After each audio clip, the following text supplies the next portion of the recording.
રાજકોટની વાત કરીએ તો રાજકોટમાં તળાવ ઓવરફ્લો થવાની તૈયારીમાં લાગી રહ્યું છે। તો રાજકોટથી આ વિગતો અત્યારે સામે આવી, જ્યાં તળાવમાં નવા નીરની આવક નોંધાઈ છે। જસદણની જીવાદોરી સમાન છે આ તળાવ, ત્યારે આલણ સાગર તળાવમાં 31 ફૂટ પાણીની આવક નોંધાઈ છે।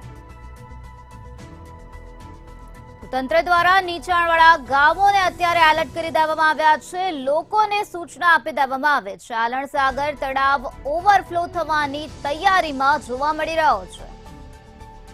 જળ સપાટીમાં સતત વધારો થઈ રહ્યો છે। આલણ સાગર તળાવમાં 31 ફૂટ પાણીની આવક નોંધાઈ છે। જો 36 ફૂટ પાણીની આવક થાય તો આ તળાવ ઓવરફ્લો થઈ જશે, ત્યારે તંત્ર દ્વારા નીચાણવાળા ગામોને અત્યારે એલર્ટ કરી દેવામાં આવ્યા છે। તો લોકોને સાવચેત રહેવા માટે સૂચના આપી દેવામાં આવે છે।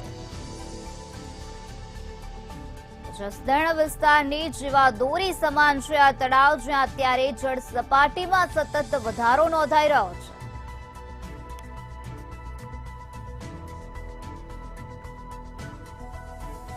અત્યારે જળ સપાટી 31 ફૂટે પહોંચી ગઈ છે। જો જળ સપાટી 36 ફૂટે પહોંચશે તો આ તળાવ ઓવરફ્લો થઈ જશે।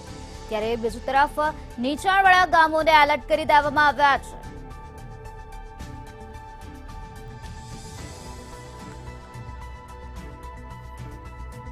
રાજ્યભરમાં સારો વરસાદ વરસ્યો છે, જેના કારણે તળાવમાં નવા નીરની આવક નોંધાઈ છે। જસદણની જીવાદોરી સમાન છે આ આલણ સાગર તળાવ। આલણ સાગર તળાવમાં 31 ફૂટ પાણીની આવક જોવા મળી રહી છે, ત્યારે તળાવ 36 ફૂટે થાય તો તે ઓવરફ્લો થશે તેવી શક્યતા અત્યારે વ્યક્ત કરવામાં આવી છે।